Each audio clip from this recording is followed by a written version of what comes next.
Ah, ça a démarré, je crois. Hop. Ah, avant, c'est pas moi les gens quand ils passent, je les dérange pas. Ah, mets-toi là. Mets-toi en biais. Voilà, comme ça, les gens peuvent passer. Facebookers, citoyens, citoyennes, étrangers, étrangères. Voilà, c'est un petit message aux Gilets jaunes. Déjà pour dire que le mouvement La République est en marche soutient les Gilets jaunes, a toujours soutenu les Gilets jaunes, car chaque message qui est porté par la majorité silencieuse pour un maximum de dignité doit être accompagné. À côté de ça, on tient à faire un retour sur le discours de M. Macron qui a tenu hier. On ne peut plus parler que d'argent. L'argent ne résout rien. L'argent, parce qu'après, le contraire, à la télévision française, Macron il a dit qu'il allait donner 100 € en plus sur le SMIC. Les Gilets jaunes se plaignent toujours, ils appellent même à l'acte 5. À un moment donné, il faut parler de projets socio-économiques par rapport aux bailleurs sociaux. Comment ça se fait qu'aujourd'hui, l'USH, l'Union sociale pour l'habitat, pèse exactement plus de 160 milliards d'euros? Ou dans le conseil d'administration, il n'y a que des sénateurs et des députés.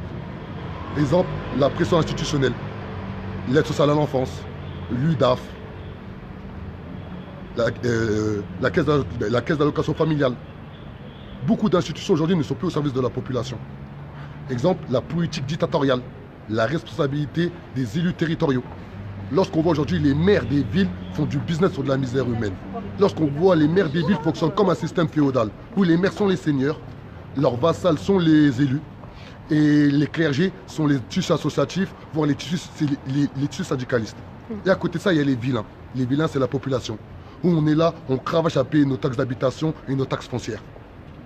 Exemple, la santé. Comment ça se fait qu'au temps de Hollande, il y a eu la baisse de la dotation sur le sida? Comment ça se fait qu'on nous passe des compteurs Linky qui sont soi-disant cancérigènes? Ou 320 villes ont fait un principe de précaution. Exemple, l'éducation. Rien de mieux pour tuer une civilisation de coupe éducation comme ils ont fait dans nos banlieues, comme ils ont fait dans les zones rurales de moins de 30 000 habitants. Pour preuve, le racisme. Des deux côtés. Il y a le racisme passif, le racisme actif. Exemple, les étrangers. Comment ça se fait que mon père ne peut pas voter à l'échelle municipale? Alors qu'il a travaillé toute sa vie. Voilà. Comment ça se fait qu'il y a des personnes qui vivent en foyer et qui n'ont aucune perspective d'intégration et d'avenir dans un territoire comme la France? À un moment donné, c'est ça que nous, on veut lancer comme message aux Gilets jaunes. Arrêtons de parler d'argent, car l'argent ne résout rien. Car le nerf de la guerre dans leur système a toujours été l'argent, car l'argent se permet de tenir les gens. La preuve, regardez, on est tenu par ce système-là. Il faut qu'on crée un système où la morale publique, c'est le nerf de la guerre. Personne ne doit passer devant la morale publique. Et pour revenir maintenant, pourquoi on est là? Là, on a déposé une lettre par rapport à Badr Fakir. Là, on est devant l'Élysée. Et dans la Déclaration universelle de l'humain qui a été établie exactement en 1948, l'article 3, il est clair. Que tout le monde a le droit à la vie, à la liberté, à la sûreté. Que l'État doit octroyer à tout un chacun. Et Badr Fakir s'est fait assassiner, puis brûler, alors qu'une officière de police judiciaire avait été mise au courant. Et c'est pas normal. On doit se l'interdire. Et là, il y a quoi, ça a coupé? Oh non, continue. Et là, on demande au pouvoir public. Là, on demande à l'Élysée. Là, on demande à toutes les personnes qui sont dans des pouvoirs exécutifs. On a besoin de vous. Car le préfet du Gard a pris parti pour cette officière de police judiciaire au point de nous interdire la manifestation du vendredi 7 décembre qu'on a voulu faire pacifiquement. Il nous l'a interdit au point de nous avoir mis en garde à vue, moi et la petite sœur de Badr Fakir, paix à son âme. Et ce n'est pas normal. Qui nous soutient dans nos quartiers? Qui nous soutient dans nos zones rurales de moins de 30 000 habitants? Qui nous soutient dans nos banlieues? Qui est proche de nous? Pas les maires. J'entends sur la télévision française, sur CNews, sur BFM TV, ils sont là à glorifier les maires, en disant les maires, ils sont à l'écoute de la population. C'est faux. Je défie quiconque de venir en face de moi, de me dire que les maires des villes font leur travail. Je défie quiconque.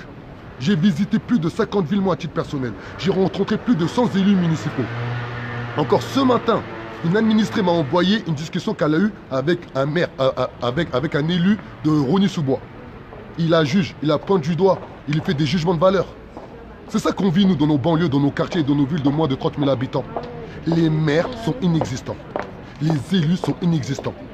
Et là, je vais laisser Sonia et Rouge finir. Non, Sonia, vite fait, fini. Un petit message. On est là, vas-y, fini. Je suis pas tout seul. Ah. Non, t'es pas tout seul, je suis là. Bon, je suis elle veut pas parler, c'est pas grave. Non, c'est pas ça, c'est que t'as tout dit. Tu veux que je reprenne, je vais pas répéter. Voilà, bon, on va pas répéter, voilà. Pour finir, un grand soutien à la famille Fakir.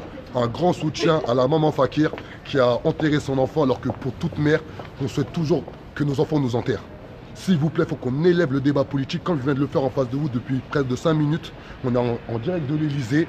Tous les mardis, on vient ici, on dépose une lettre sur un sujet qu'on traite à l'échelle nationale et on finit avec une vidéo devant le parvis. La révolution est en marche et personne ne peut l'arrêter. Ciao. Du papier.